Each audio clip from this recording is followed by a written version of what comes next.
Wait,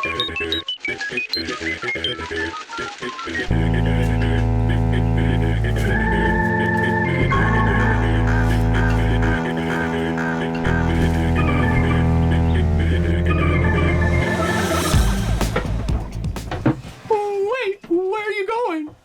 Lola, it's a beautiful day outside. I'm gonna go fiberglass the keel. What do you think, babes?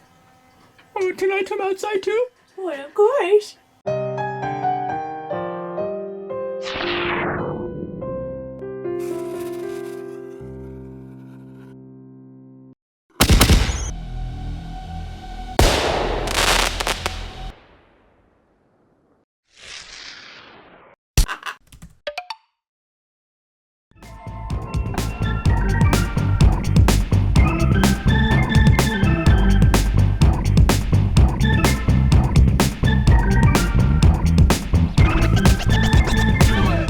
We got a hold of some really thick fiberglass, chop strand mat on one side, biaxial cloth on the other side.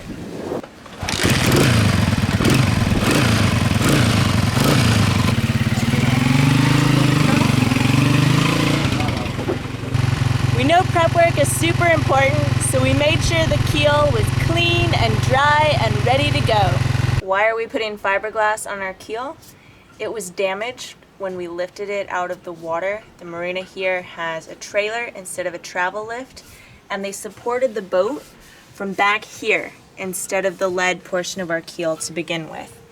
That cracked this fiberglass plywood portion of our keel, and it created some spidering internal cracks. So we're trying to keep it watertight and provide a little bit more strength with the fiberglass layup that we'll be doing. At the moment, I am degreasing in preparation for laying up some fiberglass tomorrow. So what we're doing is we're going through with a multi-purpose degreaser, and then we'll follow up with some acetone to help it dry out, and yeah, kind of a double duty on the degreasing and the solvent. We read actually that using MEK, which is methyl ethyl ketone, is like the best you could use, but we couldn't find that at the hardware store here. So we found a multi-purpose degreaser and plenty of acetone, and we're gonna give that a shot.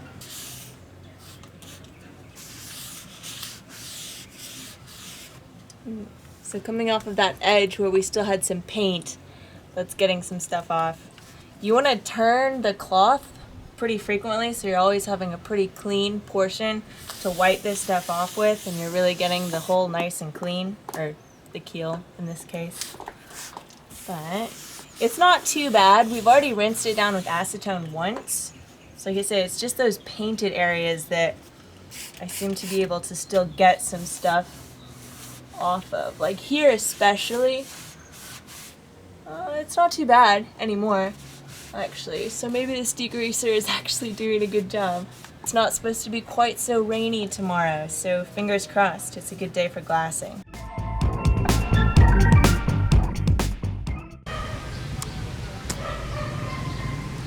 Our process was to soak the keel with epoxy and then soak the chop strand mat and then stick it on.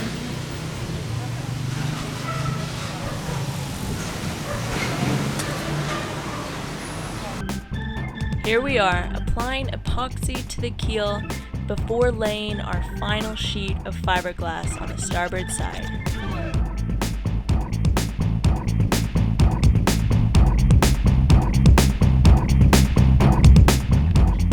We learned too much is way better than too little when you're applying epoxy to fiberglass cloth.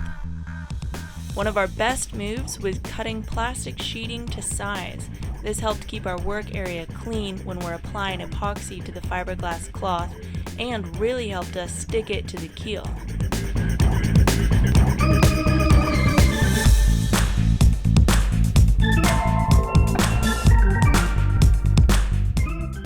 After we got the mat stuck to the keel, we followed up with even more epoxy, getting the cloth well saturated to the point where it was even translucent.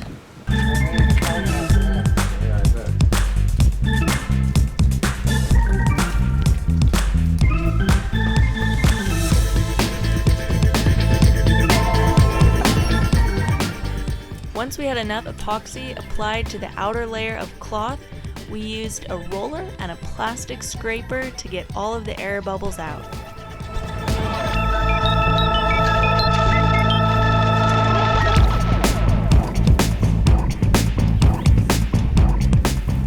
We started with 2 small sheets of fibercloth.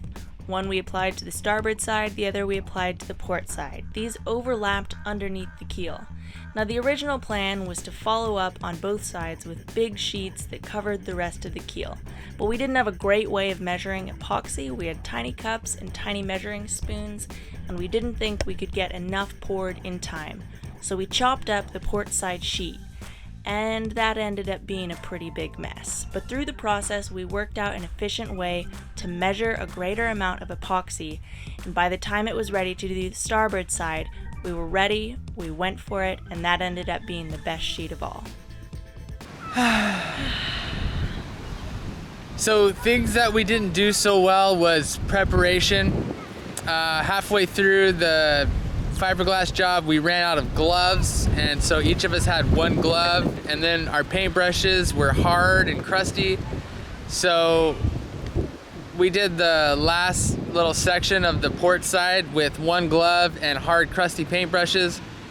That's just a rookie mistake. So have plenty of paintbrushes, plenty of gloves, latex gloves. We made a run to the store halfway through, got some more stuff. Once we figured out a more efficient way to mix our epoxy in bigger quantities, we were doing really good. If we would have thought of it ahead of time, we would have ordered the pumps, because those make it so much easier, way less of a mess, and you get the right ratio of resin to hardener, no problem. Which brings to mind another thing is, back in Tampa, we did a fiberglass job and we needed pumps, and we ran to West Marine and we were back in a half an hour. But here we're like, wow, we really want those pumps. We lent them out, by the way, and didn't get them back in Tampa. Michael and I really wanted those pumps, but it was gonna be 2 to 3 weeks before we got them here. In other news, yesterday was Michael's birthday, but because it was the first nice day of the week, every other day was a little rainy, we actually fiberglassed on her birthday. So today, the day after, we're at the beach. We went to the beach. Happy birthday. Oh, thanks. And there's Lola. Hey, Lola Bean. And there's the beach.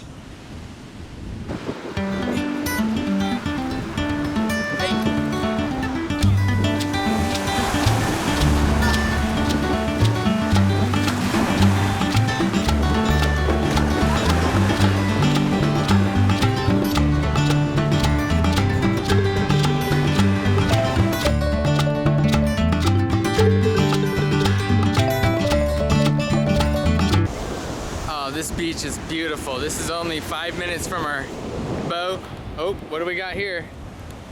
Oh. Oh. Lola's tail is tucked. Oh, we got more puppies.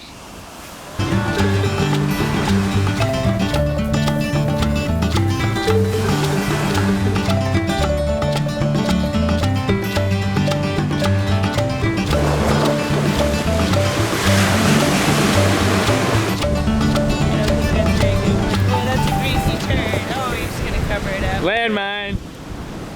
These are the tales of Boab. Boats on a boat. BOA